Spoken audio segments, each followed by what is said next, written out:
আসসালামু আলাইকুম।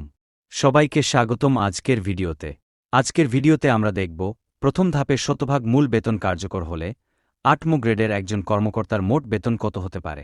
এই হিসাবটি করা হবে নবম পে স্কেল ২০২৬ অনুযায়ী। তবে এখানে আমরা একটি উদাহরণ ধরে হিসাব করব যাতে বিষয়টি সহজে বোঝা যায়, কারণ সবার বর্তমান ধাপ, ইনক্রিমেন্ট এবং ভাতার ধরন এক রকম নাও হতে পারে। চলুন তাহলে ধাপে ধাপে পুরো হিসাবটি দেখে নেওয়া যাক। প্রথমেই আমরা দেখব অষ্টম জাতীয় পে স্কেল ২০১৫ অনুযায়ী ৮ম গ্রেডের প্রথম ধাপের মূল বেতন কত ছিল। অষ্টম পে স্কেল অনুযায়ী ৮ম গ্রেডের প্রথম ধাপের মূল বেতন নির্ধারিত ছিল ২৩,০০০ টাকা।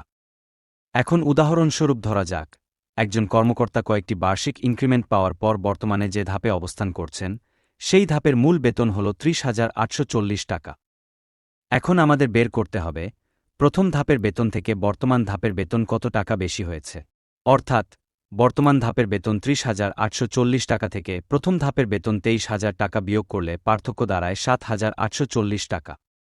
সুতরাং বর্তমান ধাপের বেতন প্রথম ধাপের তুলনায় ৭,৮৪০ টাকা বেশি। এই ৭,৮৪০ টাকা পার্থক্যটি আমরা পরবর্তী ধাপে নবম পে স্কেলের নতুন প্রথম ধাপের সাথে সমন্বয় করব। এখন আমরা নবম পে স্কেল ২০২৬ এর হিসাবের দিকে আসি। নবম পে স্কেল অনুযায়ী ৮ম গ্রেডের প্রথম ধাপের মূল বেতন নির্ধারণ করা হয়েছে ৪৭,২০০ টাকা। আগের অংশে আমরা দেখেছি অষ্টম পে স্কেল অনুযায়ী ইনক্রিমেন্টের কারণে পার্থক্য হয়েছে ৭,৮৪০ টাকা। এখন এই পার্থক্যটি নতুন পে স্কেলের প্রথম ধাপের সাথে যোগ করতে হবে। তাহলে হিসাব দাঁড়ায় ৪৭,২০০ যোগ ৭,৮৪০ সমান ৫৫,০৪০ টাকা। অর্থাৎ ইনক্রিমেন্ট সমন্বয়ের পর প্রাথমিকভাবে বেতন দাঁড়াচ্ছে ৫৫,০৪০ টাকা। কিন্তু এখানে একটি গুরুত্বপূর্ণ বিষয় আছে। নবম পে স্কেলে বেতন সরাসরি ৫৫,০৪০ টাকা হবে না, কারণ বেতন স্কেলে নির্দিষ্ট কিছু ধাপ থাকে। তাই ৫৫,০৪০ টাকার সমান কোনো ধাপ না থাকলে এর পরবর্তী উচ্চতর ধাপ নিতে হবে। এখানে দেখা যাচ্ছে ৫৫,০৪০ টাকার ঠিক নিচের ধাপ হল ৫৪,৬৫০ টাকা। কিন্তু যেহেতু সমন্বয়ের পর হিসাব হয়েছে ৫৫,০৪০ টাকা, তাই নিচের ধাপ ৫৪,৬৫০ টাকা নেওয়া যাবে না। এজন্য পরবর্তী উচ্চতর ধাপ নিতে হবে, আর সেই ধাপ হল ৫৭,৩৯০ টাকা। সুতরাং নবম পে স্কেল অনুযায়ী ৮ম গ্রেডের নতুন মূল বেতন হবে ৫৭,৩৯০ টাকা। এখন আমরা মোট বেতন হিসাব করব। প্রথমে মূল বেতন ধরা হচ্ছে ৫৭,৩৯০ টাকা। এরপর বাড়ি ভাড়া হিসাব করতে হবে। এখানে বাড়ি ভাড়া গণনা করা হয়েছে বর্তমান মূল বেতন ৩০,৮৪০ টাকার ভিত্তিতে।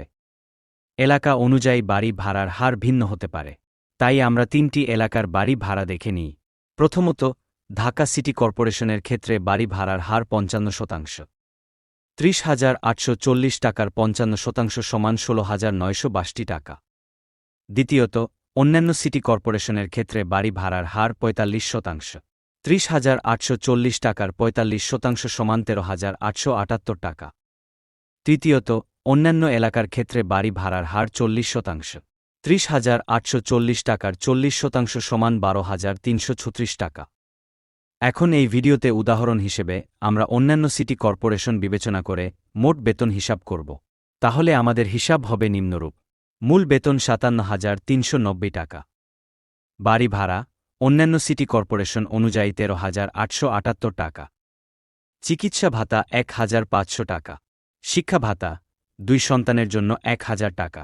এখন সবগুলো একসাথে যোগ করলে মোট বেতন দাঁড়ায় ৫৭,৩৯০ যোগ ১৩,৮৭৮ যোগ ১,৫০০ যোগ ১,০০০ সমান ৭৩,৭৬৮ টাকা। সুতরাং অন্যান্য সিটি কর্পোরেশনের ক্ষেত্রে ৮ম গ্রেডের মোট বেতন দাঁড়াবে ৭৩,৭৬৮ টাকা।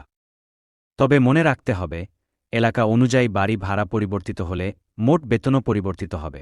যেমন ঢাকা সিটি কর্পোরেশনের ক্ষেত্রে বাড়ি ভাড়া বেশি হওয়ায় মোট বেতন আরও বেশি হবে। আবার অন্যান্য এলাকার ক্ষেত্রে বাড়ি ভাড়া কম থাকায় মোট বেতন কিছুটা কম হবে। উল্লেখ্য, আপ্যায়ন ভাতা, ঝুঁকি ভাতা, ইউনিফর্ম ভাতা এবং ধোলাই ভাতা পূর্ববর্তী নিয়ম অনুযায়ী আগের মতোই বহাল থাকবে। এই ছিল ৮ম গ্রেডের মোট বেতন হিসাবের একটি সহজ উদাহরণ। আবার সংক্ষেপে বললে, নবম পে স্কেল অনুযায়ী ৮ম গ্রেডের নতুন মূল বেতন হয়েছে ৫৭,৩৯০ টাকা এবং অন্যান্য সিটি কর্পোরেশন ধরে মোট বেতন দাঁড়িয়েছে ৭৩,৭৬৮ টাকা। এই হিসাবটি একটি উদাহরণভিত্তিক বিশ্লেষণ। চূড়ান্ত সরকারি প্রজ্ঞাপন বা নির্দেশনার ভিত্তিতে প্রকৃত হিসাব ভিন্ন হতে পারে। ভিডিওটি যদি আপনাদের উপকারে আসে তাহলে অবশ্যই লাইক দিন।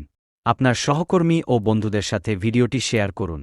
আর এই হিসাব সম্পর্কে আপনার কোনো মতামত বা প্রশ্ন থাকলে কমেন্টে জানাতে পারেন। এ ধরনের আরও বেতন হিসাবের ভিডিও পেতে চ্যানেলটি সাবস্ক্রাইব করে পাশে থাকুন। দেখার জন্য সবাইকে ধন্যবাদ। আল্লাহ হাফেজ।